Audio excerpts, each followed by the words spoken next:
नमस्कार दोस्तों। इस वीडियो में आज हम बात करेंगे कि CA final elective law 6G subject को हम कैसे पढ़ें और इसकी अप्रोच हमारी क्या रहनी चाहिए। शुरू करूंगा मैं आपको इस सब्जेक्ट में अपने एक्सपीरियंस के साथ और फिर मैं आपको बताऊंगा इस सब्जेक्ट को करने की क्या सही स्ट्रेटेजी है जिसने मुझे काफ़ी हेल्प किया। तो मैं आपको बताऊंगा कि मैंने सबसे पहले इस सब्जेक्ट की कोचिंग ली सीए दर्शन खरे सर से, और कोचिंग लेने के बाद 1 से 2 महीने तक मैंने इस सब्जेक्ट को टच नहीं किया था। उसको कोचिंग लेने के बाद मैंने ये सब्जेक्ट छोड़ दिया। फिर जब मैंने इस सब्जेक्ट को सेल्फ स्टडी करने के लिए उठाया तो मैंने नोटिस किया कि दर्शन खरे सर की अप्रोच, जो कि 3 चैप्टर्स लॉ के बिल्कुल सिमिलर चैप्टर थे इलेक्टिव लॉ में, उन्होंने वो 3 चैप्टर्स बिल्कुल सेम वे में पढ़ाए थे जैसे उन्होंने अपनी लॉ की क्लासेस में पढ़ाए थे। उनकी जो वीडियोस थी वो भी बिल्कुल सेम थी जो कि लॉ की वीडियोस थी। उन्होंने वही वीडियोस इलेक्टिव लॉ की कोचिंग में दी थी। जब मैंने ये देखा तो मुझे रियलाइज हुआ कि इस सब्जेक्ट को लॉ की तरह पढ़ने की नीड बिल्कुल भी नहीं है। उन्होंने अपने नोट्स बनवाए हुए थे, उन्होंने अपनी लैंग्वेज में कॉन्सेप्ट्स को लिखवाया हुआ था।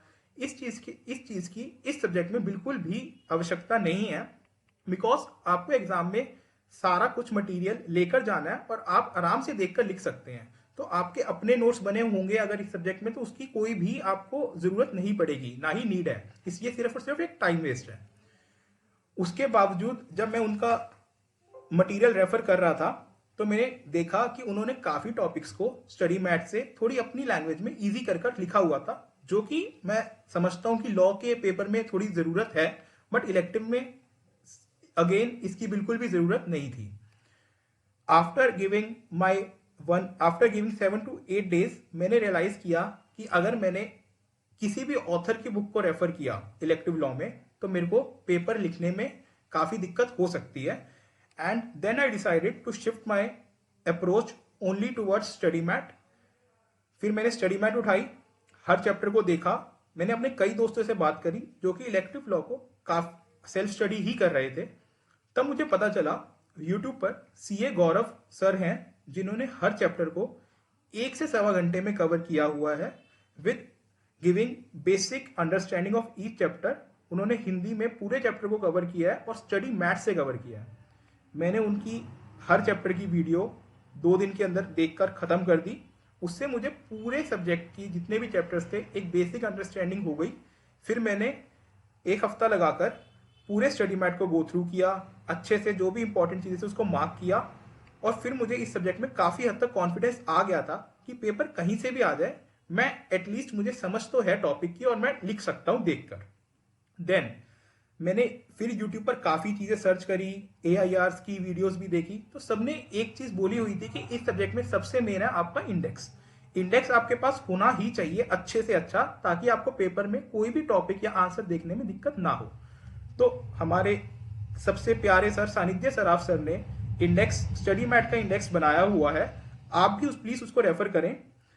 जो भी इंडेक्स मैंने रेफर करे थे वो मैं आपको डिस्क्रिप्शन में दे दूंगा। मे बी क्योंकि May 22 में नया स्टडी मैट आया है तो उस इंडेक्स में थोड़े बहुत चेंजेस होंगे।